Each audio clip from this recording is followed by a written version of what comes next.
आदमी पार्टी को डराने के लिए, आम आदमी पार्टी को चुप कराने के लिए आज सुबह 7 बजे से ही आम आदमी पार्टी से जुड़े हुए लोगों के घर पर, आम आदमी पार्टी के नेताओं के घर पर ईडी की रेड शुरू हो गई। ये क्या प्रयास है भारतीय जनता पार्टी शासित केंद्र सरकार का कि वो अपनी एजेंसीज के माध्यम से आम आदमी पार्टी को डराने की कोशिश कर रही है, धमकाने की कोशिश कर रही है और हमारी बात को दबाने की कोशिश कर रही है। पिछले 2 साल से इसी तरह आम आदमी पार्टी के नेताओं को डराया धमकाया जा रहा है। इस तथाकथित शराब घोटाले के नाम पर कभी किसी के घर छापा पड़ता है, कभी किसी और के घर छापा पड़ता है, कभी किसी को समन आता है, कभी किसी को गिरफ्तार किया जाता है। ईडी का जो सारा केस है वो सिर्फ और सिर्फ गवाही पर और कई गवाहों को, कई अक्यूज्ड को सरकारी गवाह बनाकर और उन्होंने जो स्टेटमेंट्स दी हैं उसके आधार पर बना हुआ है।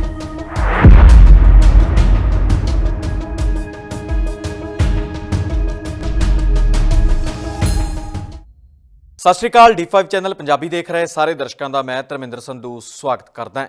ਆਮ ਆਦਮੀ ਪਾਰਟੀ ਲਗਾਤਾਰ ਵਿਰੋਧੀਆਂ ਦੇ ਉੱਤੇ ਨਿਸ਼ਾਨੇ ਸਾਧ ਰਹੀ ਹੈ। ਪਹਿਲਾਂ ਆਮ ਆਦਮੀ ਪਾਰਟੀ ਦੇ ਲੀਡਰਾਂ ਵੱਲੋਂ ਭਾਜਪਾ ਦੇ ਉੱਤੇ ਇਲਜ਼ਾਮ ਲਗਾਏ ਗਏ ਕਿ ਭਾਜਪਾ ਉਹਨਾਂ ਦੇ ਵਿਧਾਇਕਾਂ ਨੂੰ ਖਰੀਦਣਾ ਚਾਹੁੰਦੀ ਹੈ, ਆਫਰ ਦੇ ਰਹੀ ਹੈ 25-25 ਕਰੋੜ ਦੀ। ਤੇ ਹੁਣ ਵੱਡੀ ਤੇ ਅਹਿਮ ਖਬਰ ਜਿਹੜੀ ਤੁਹਾਡੇ ਨਾਲ ਸਾਂਝੀ ਕਰ ਰਹੇ ਹੋਏ ਹੈ ਕਿ ਆਮ ਆਦਮੀ ਪਾਰਟੀ ਦੇ ਲੀਡਰਾਂ ਨੇ ਹੀ ਇੱਕ ਵਾਰ ਮੁੜ ਕਿਹਾ ਹੈ ਕਿ ईडी ਦੀ ਰੇਡ ਕੀਤੀ ਜਾ ਰਹੀ ਹੈ ਦਿੱਲੀ ਦੇ ਵਿੱਚ ਆਮ ਆਦਮੀ ਪਾਰਟੀ ਦੇ ਲੀਡਰਾਂ ਦੇ ਉੱਤੇ। ਇਸ ਨੂੰ ਲੈ ਕੇ ਦਿੱਲੀ ਦੇ ਮੰਤਰੀ ਆਤਸ਼ੀ ਵੱਲੋਂ ਇੱਕ ਪ੍ਰੈਸ ਕਾਨਫਰੰਸ ਵੀ ਕੀਤੀ ਗਈ ਹੈ ਤੇ ਨਾਲ ਹੀ ਉਹਨਾਂ ਨੇ ਕਹਿ ਦਿੱਤਾ ਹੈ ਕਿ ਇਹ ਸਾਰਾ ਕੁਝ ਆਮ ਆਦਮੀ ਪਾर्टी ਨੂੰ ਡਰਾਉਣ ਦੇ ਲਈ ਕੀਤਾ ਜਾ ਰਿਹਾ है। जैसा कि आप सबको पता है कि कल शाम को मैंने ट्विटर के माध्यम से ये बताया था कि आज सुबह 10 बजे मैं ईडी पर एक बहुत बड़ा एक्सपोजे करने वाली हूं। इस एक्सपोजे को रोकने के लिए, आम आदमी पार्टी को डराने के लिए, आम आदमी पार्टी को चुप कराने के लिए आज सुबह 7 बजे से ही आम आदमी पार्टी से जुड़े हुए लोगों के घर पर, आम आदमी पार्टी के नेताओं के घर पर ईडी की रेड शुरू हो गई है। हमारे सांसद और आम आदमी पार्टी के ट्रेजरर एनडी गुप्ता जी के घर पे रेड हो रही है। ऐसा सुनने में आ रहा है कि उनके पीए के घर पे रेड हो रही है। मुख्यमंत्री अरविंद केजरीवाल जी के पीए के घर पे रेड हो रही है। और अभी खबरें आ रही हैं कि शायद आज दिन भर में आम आदमी पार्टी के कई और नेताओं के घर पर ईडी रेड करने वाली है। ये क्या प्रयास है ईडी का? ये क्या प्रयास है भारतीय जनता पार्टी शासित केंद्र सरकार का कि वो अपनी एजेंसीज के माध्यम से आम आदमी पार्टी को डराने की कोशिश कर रही है, धमकाने की कोशिश कर रही है और हमारी बात को दबाने की कोशिश कर रही है।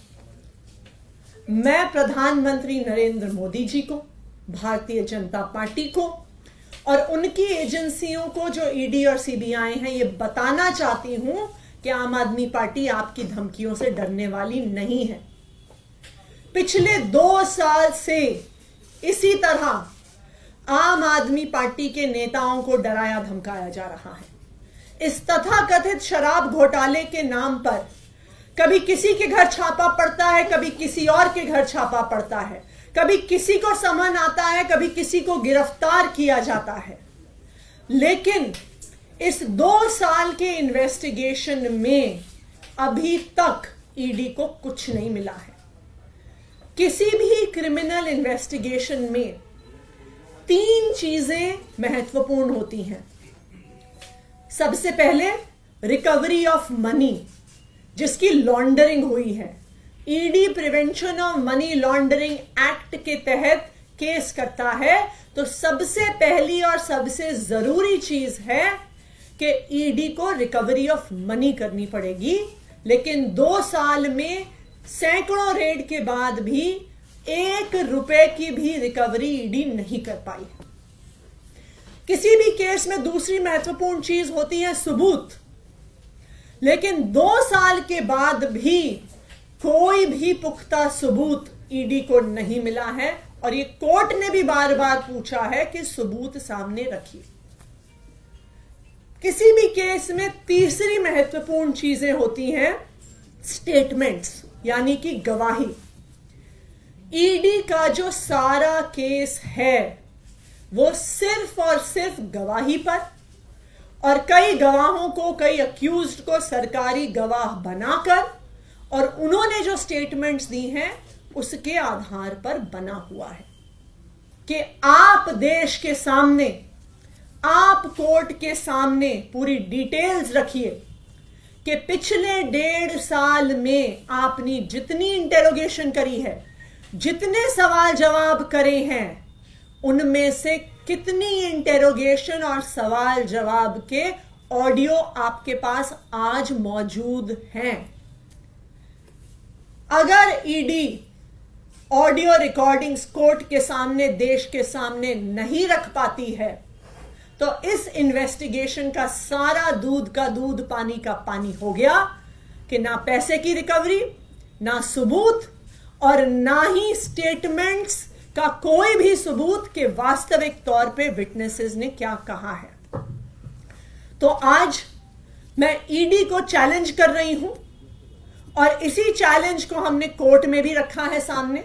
हमने कल सीबीआई के और ईडी के स्पेशल कोर्ट में राउज एवेन्यू में एप्लीकेशन फाइल करी है और हमने सारी की सारी वीडियो रिकॉर्डिंग्स और ऑडियो रिकॉर्डिंग्स की डिमांड करी है और मैं ईडी को चैलेंज कर रही हूं कि ये ऑडियो रिकॉर्डिंग्स देश के सामने रखें। ਦੱਸ ਦਈਏ ਕਿ ਬੀਤੇ ਦਿਨੀ ਦਿੱਲੀ ਦੇ ਮੁੱਖ ਮੰਤਰੀ ਅਰਵਿੰਦ ਕੇਜਰੀਵਾਲ ਅਤੇ ਮੰਤਰੀ ਆਤਸ਼ੀ ਨੂੰ ਨੋਟਿਸ ਵੀ ਦਿੱਤਾ ਗਿਆ ਸੀਗਾ ਦਿੱਲੀ ਕ੍ਰਾਈਮ ਬਿਊਰੋ ਵੱਲੋਂ। ਉਹਨਾਂ ਨੂੰ ਨੋਟਿਸ ਦੇਣ ਵਾਸਤੇ ਟੀਮਾਂ ਪਹੁੰਚੀਆਂ ਸੀ ਤਾਂ ਨੋਟਿਸ ਦਿੱਤਾ ਗਿਆ ਸੀ ਕਿਉਂਕਿ ਭਾਜਪਾ ਨੇ ਸ਼ਿਕਾਇਤ ਕੀਤੀ ਸੀ ਕਿ ਸਾਡੇ ਉੱਤੇ ਆਮ ਆਦਮੀ ਪਾਰਟੀ ਨੇ ਗਲਤ ਇਲਜ਼ਾਮ ਲਗਾਏ ਨੇ ਕਿ ਅਸੀਂ ਉਹਨਾਂ ਦੇ ਵਿਧਾਇਕਾਂ ਨੂੰ ਖਰੀਦਣ ਦੀ ਕੋਸ਼ਿਸ਼ ਕਰ ਰਹੇ ਹਾਂ।